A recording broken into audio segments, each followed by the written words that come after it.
എല്ലാവർക്കും നമസ്കാരം. നമ്മുടെ ജീവിതത്തിലെ ഏറ്റവും പ്രധാനപ്പെട്ട ഒരു കാര്യമാണ് നിലവിളക്ക് കൊളുത്തുക എന്നുള്ളത്.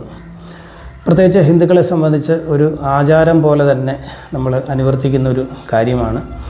ഏതെങ്കിലും ഒരു ശുഭകാര്യം വന്നു കഴിഞ്ഞാൽ അതൊരു വിവാഹമാകാം, അല്ലെങ്കിൽ ഗൃഹപ്രവേശനമാകാം, ഏത് ശുഭകാര്യത്തിനും നമ്മൾ നിലവിളക്ക് കൊളുത്തിക്കൊണ്ടാണ് ആ സംരംഭം ആരംഭിക്കുന്നത്. ഇപ്പം നിലവിളക്കിനെ സംബന്ധിച്ച് സാധാരണ ഒരു നിലവിളക്കിന് 3 ഭാഗങ്ങളായിട്ടാണ് തിരിച്ചിരിക്കുന്നത്. അതിൻ്റെ കീഴ്ഭാഗം, അതുപോലെ തന്നെ നടുക്കുള്ള ദണ്ടെന്ന് പറയും, അതുപോലെ തന്നെ മേളിലുള്ള തട്ട്. അപ്പോൾ ഈ 3 ഭാഗങ്ങളെയും ബ്രഹ്മ വിഷ്ണു മഹേശ്വരന്മാരുമായിട്ട് സങ്കല്പിച്ചിരിക്കുകയാണ്. അതായത് അതിൻ്റെ അടിഭാഗം എന്ന് പറഞ്ഞാൽ ബ്രഹ്മാവായിട്ടും, അതുപോലെ തന്നെ നടുക്കുള്ള ദണ്ടെന്ന് പറയുന്നത് വിഷ്ണുവിനെയും, അതുപോലെ തന്നെ മേൽഭാഗം ശിവനെയും പ്രതിദാനം ചെയ്യുന്നു എന്നാണ് പറയുന്നത്. അപ്പോൾ അങ്ങനെ അത്രത്തോളം വിശേഷപ്പെട്ട ഒരു കാര്യമാണ് ഒരു നിലവിളക്കെന്ന് പറയുന്നത്. അപ്പോൾ ഇന്ന് പറയാൻ പോകുന്ന കാര്യം പലരും ചോദിക്കുന്ന ഒരു സംശയമാണ്.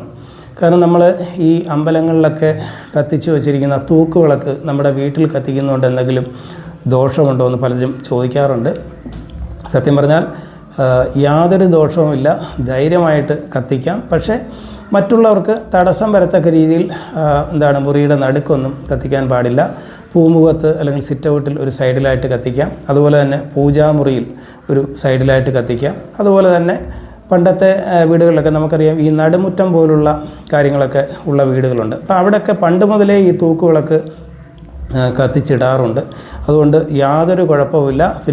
ധനപരമായിട്ടുള്ള പുരോഗതിയും വീട്ടിൽ സമാധാനവും കാര്യങ്ങളൊക്കെ ഉണ്ടാകാനായിട്ട് ഈ വിളക്ക് കത്തിക്കുന്നതിലൂടെ നമുക്ക് സാധിക്കും. അതുകൊണ്ട് ആരും പേടിക്കേണ്ട, യാതൊരു കുഴപ്പവുമില്ല എന്ന് മാത്രം പറഞ്ഞുകൊണ്ട് അടുത്ത് മറ്റൊരു വീഡിയോ ആയിട്ട് കണ്ടുമുട്ടാം.